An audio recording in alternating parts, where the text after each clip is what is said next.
Hello, everyone. Good morning, good afternoon, and good evening. Welcome back. Today we start part 16 in the Essenes, Children of the Light, written by Stuart and Joanna Prentis. And there's 4 chapters in part 16. So we're going to be reading chapter 43 and chapter 44, which are both relatively, chapter 43 is definitely short. Chapter 44, relatively short. So part 16 is titled Towards Completion.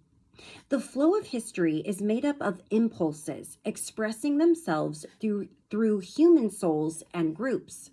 The greatest and most all-inclusive of these is the Christ impulse, that release into the human life stream of the divine energy of love and unity.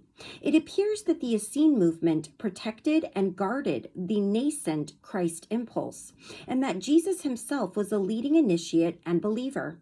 In our age of the second coming, is it not likely that this group will reemerge to continue the work? And that was a foreword by Sir George Trevelyan out of a book called from a book titled The New Essenes by Sophie Edwards. And now we have chapter 43 titled The Final Gathering. Joanna. Were there any big meetings after the crucifixion? Daniel. There was one final gathering of the elders, again in the cave to the north. Joseph's sister Mary was the only member of the core group present. Joseph had already left, and the others in the core group were scattered. How difficult it must have been for Mary at that time. I could see the lines of strain etched upon her face, but her dedication held her steady, and when she spoke to welcome the elders, her voice was as calm and clear as ever. She thanked us for our presence and acknowledged that these were difficult times for many within our order. She introduced 2 members of the Kalu who were present, an unusual thing, for they normally visit the communities one at a time, and in any case do not come to meetings such as these. I knew as soon as she spoke of these Kalu that this was a very special meeting indeed, and even as she spoke, the thought crossed my mind that this might be the last time we would all gather in this way. Between the Kalu sat a most impressive person of quiet dignity and noble bearing. Mary introduced him as the senior member of the Melchizedek order upon our planet and asked him to address the meeting. When he spoke, he gave out this sense of calm and quiet authority, and I recognized him as a high initiate. His voice was sonorous, and each phrase was measured and deliberate. He thanked each one present for all the efforts that had been made, asking the elders to thank all those in the communities on his behalf. He said that this meeting marked the end of the Essene order's outer and visible role in the world, and it was time to gather ourselves and take stock of what had been done. And the achievements, he said, were considerable. The communities had been well-founded and well-run and had given several generations of Essenes an experience of star wisdom. Many souls had been helped upon the path to the light, and much knowledge had been gathered and circulated. The teacher of righteousness had been helped by an excellent supporting organization, making his task much easier. That task had now been completed, despite a much more substantial opposition than had been foreseen at the planning stage. The cosmic energies had been gathered and brought into synthesis, ending one great cycle of human development, and the new love energy had been firmly established upon the earth. All these achievements had culminated in a great leap forward in the spiritual consciousness of humanity. Whatever happened in the future, this achievement could not be overturned. The harvest of it might be delayed for some time, but it could not be swept aside. The triumph of the light was now assured, very largely due to the work of the teacher of righteousness and those who supported him. After he had finished speaking, there was a long silence as we absorbed what had been said. During this time, I felt the blessing of many angels being showered upon us. Then Mary spoke again. She thanked each one of us on behalf of the core group and said that our order was now moving into a new phase. She asked the elders to stop the search for scrolls and to make arrangements for the sending out of non-Judaic texts and Judaic scrolls of an esoteric nature to the libraries of Alexandria and Damascus. She also asked the senior elder from Qumran to arrange for the great crystal to be sent to Alexandria. She said that the two Kalu here present would oversee the dismantling of the model of the solar system and its dispatch to a place of safety. She said that the order must now prepare for a difficult time when the scrutiny of those who did not wish us well would bear down heavily upon our communities. Families with young children should be encouraged to leave the communities and settle in safer places where they had the support of relatives or good contact with nearby town brothers. Teachers with special knowledge should consider leaving their communities and traveling to Alexandria or Damascus, so that the knowledge they had gathered would be available to the next generation of students. It was likely, she said, that the communities would be destroyed, not immediately perhaps, but over a period of time. We should run down the scale of our work and make plans to evacuate the few remaining brothers at short notice. Joanna: this must have been a shock for you. How did the elders take this announcement? And Daniel said, remember, we were still reeling from the shock of the crucifixion, and our land was in turmoil. Joseph's departure had been a shock too, for his wealth and influence had protected us all, and he had seemed so secure, so invulnerable. Now indeed we felt like orphans, and we could feel a great storm coming, a storm which might engulf the whole brotherhood. Some of the elders were anxious, but others heard all of this with calm resignation. For myself, I realized that the golden days of our order were gone indeed, and in the days to come, we would be much more diminished. Yet I knew that always when a teacher of righteousness departs, the tents are folded and the caravan moves on. We had taken part in a great drama, but now it was over, and we must prepare for a different sort of existence. At this point, I was glad that I was getting old and had seen the high point of our order when I was young and full of vigor. How much more difficult it must have been for the Essenes who were young still and full of hope for the future to see everything we loved dispersed and dismantled in this way. My life course was already largely run. What happened now would only be of passing interest compared to the life upon the high peaks of achievement that I had witnessed. Joanna: as you were a teacher with special knowledge, did you consider leaving your community and going to Alexandria or Damascus? Daniel: no. By then, I was too old and frail, and I knew that my time was soon coming. I was too old to begin again in a new place and was determined to stay in the community I loved for as long as I could. Besides, I had already passed on what I knew to others who were younger and would be able to continue the work. Comment by Stuart: the process of dispersing the scrolls seems to have been carried out with typical Essene thoroughness. This is why no Egyptian, Pythagorean, or Zoroastrian texts were found among the Dead Sea Scrolls. For the same reason, no mystery school or Kabbalistic material was found in any of the caves around the Dead Sea. The Essenes, with Kalu and Melchizedek guidance, had foreseen the problem and taken action long before Qumran was overrun. One important principle emerges from this.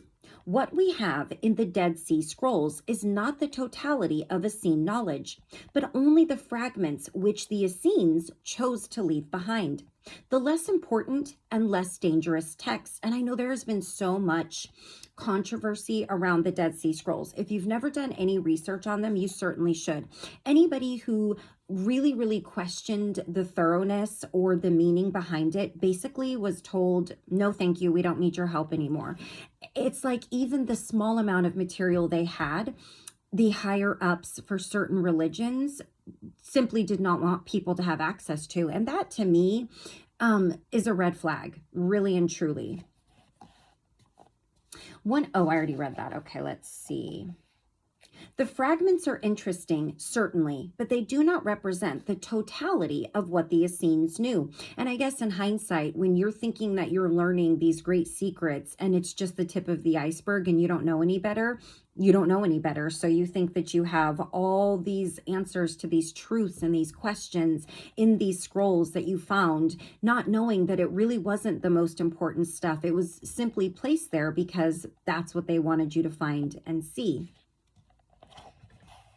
More significantly, they overrepresent the Judaic element at the expense of all the non-Judaic material, which the Essenes certainly studied, but which would have presented a real problem for them if their communities had been raided by the militia maintained by the high priest in Jerusalem. This non-Judaic material was simply too dangerous to keep in the communities once the period of wind down and dispersal had begun. If the Essenes excelled at anything, it was foresight and effective planning. Daniel's account of this final meeting shows how carefully they planned the final phase of winding down their operations and dispersing their possessions and their people. There remained one other question that we wanted to get an answer to. Joanna, and what happened to the history of the Essenes on which you worked for so long?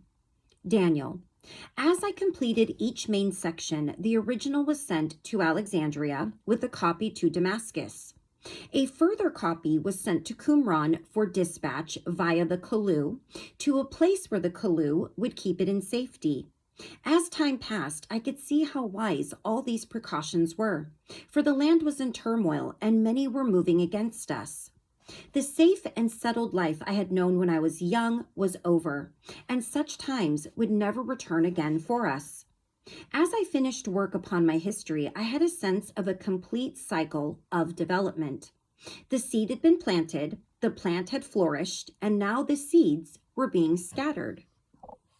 And now we have chapter 44, which is titled Completing the Process.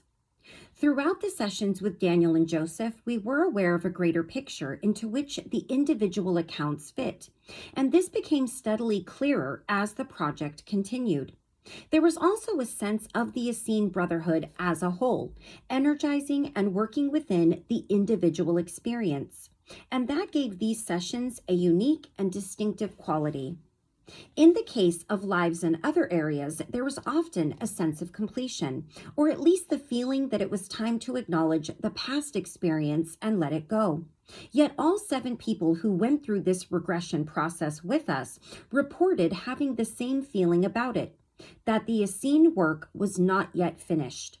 And we all had, to varying degrees, the feeling that we had some part to play in this completion process. We also had the feeling that clarity would come from collaborating with others as we put together the pieces of the Essene jigsaw. What was less clear at this stage was where this collaboration might lead. For example, would it be possible or even desirable to revive the old Essene process of community living today? Fortunately, we were able to get some insight on this during a session where Daniel talked about time cycles.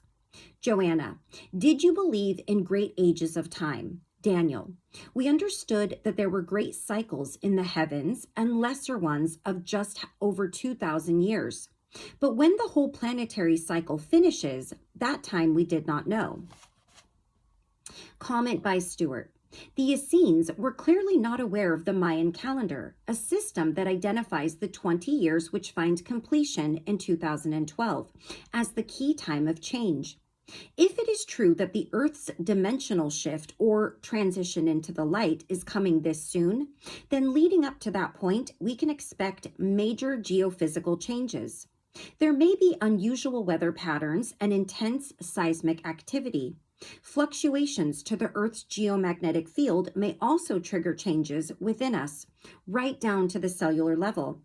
Greg Braden's book, Awakening to Zero Point, and Chapter 18 in The Ancient Secret of the Flower of Life by Drunvalo Melchizedek explore the principles of this planetary shift. And Mary also talks about this almost... It's like the book is pretty much, that's all this is about, really, in Mary's message to the world. If you're interested in learning more about all of these things that they just mentioned with the planetary cycle and the geometric changes and the weather changes and all of the things that we are seeing and have been seeing for quite some time. Daniel, when the cycle does come to an end, we knew there would be a regathering of those ones who were our people. The energy set in motion would be brought into balance, the harvest would be gathered, and then it would be time for a new cycle, a new life for this planet. Joanna, so at the end of the cycle, the people who worked with Jesus will be drawn in a vibrational level to meet? Daniel says, yes, they will feel a strong connection. The past for them will also be the present as the cycle comes around. We had wondered why the Essenes had suddenly become news again, and we were so visible in books and articles and on television and many websites. Not they were so visible. All of the information about the Essenes was coming out again, so they were saying, and they were also very visible, books, articles, and on TV, and obviously online. We had reached a similar point in the cycle, and the energies were coming round again. Daniel, they will relive their experience with Jesus in order to draw strength from his strength and go forward into the light with him. From the energy point of view, the group gathers and goes forward into the light together. We go forward as a soul family, and there are many other soul families. So all these families will be reconnecting and renewing their energy links at that time also. The soul family reconnects in essence, but not in the reconstruction of our communities and customs and way of life. All that was rooted in a certain place and a certain time, and soon will be gone forever. The spirit of the Essene way will endure, for we are all linked into the Essene consciousness. That link, once made, can never be broken, and those who were our people will be able to tap into this consciousness. It will be a beacon in times of confusion. If they reach out with their hearts, they can feel the presence of our brothers still, and this will hold them in the light. The light is strong in the hearts of our people, and as one united soul family, we will follow our teacher of righteousness into the realms of the greater light. Joanna, so have all the Essenes made a vow to return to Earth together at the end of the cycle? Daniel, some have gone on to work upon higher levels, but many will return. Old friends will recognize each other, and many a tear of joy will be shed as we meet again. The sufferings of the past will be behind us, and we will meet again in joy. That's the very first quote in Power of the Magdalene, what I just said right here. That old friends will recognize each other, and many a tear of joy will be shed as we meet again. So not necessarily saying you're going to meet again, both in a human form, 100% aware and doing this work. For a lot of these people, for a handful of them anyway, it was through regression that they all came to that meeting point in various areas of the world and in various different ways. How amazing. Once again, Daniel had surprised us. We had assumed that he would have liked to see the establishing of new communities on an Essene basis. But Daniel was more subtle in his approach. His understanding of time cycles was clearly prompting him to look to the future of the soul family, as he described it, rather than merely trying to repeat the past. All right. So that was 43 and 44 of part 16. And in the next video, we will read the last two chapters in part 16. That is chapter 45, Farewell to Qumran, which is a fairly short chapter. 46, The Last Days of Daniel. And then we'll move on to part 17. And then part 18, which they're each just a few chapters in total. So we are almost done with this book. And I do want to tell you guys that when I am done with this book in particular, I'm going to be taking a small little break. I feel like I have put a lot out there over the past year since I started this channel.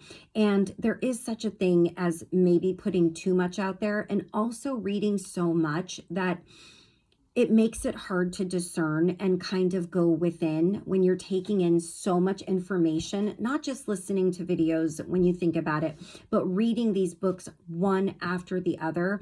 I do need a little bit of a break. So I will be taking a little bit of a break. I don't know how long it's going to be, but I will definitely be returning. I do love reading these books to you. I've given you plenty of material to choose from. I think over 1,000 videos, counting my shorts. I will still be putting out shorts, inspirational things to share with people each day. I don't know if that will keep my channel relevant or my videos in an algorithm, no clue.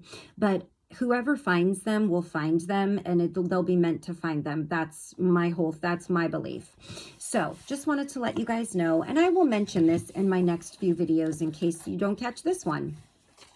So I'll put my bookmark in, and we will finish the last two in part 16 in our next video together. And until I see you again, I love you all so much, and take care of you. Take care of those around you. Bye-bye.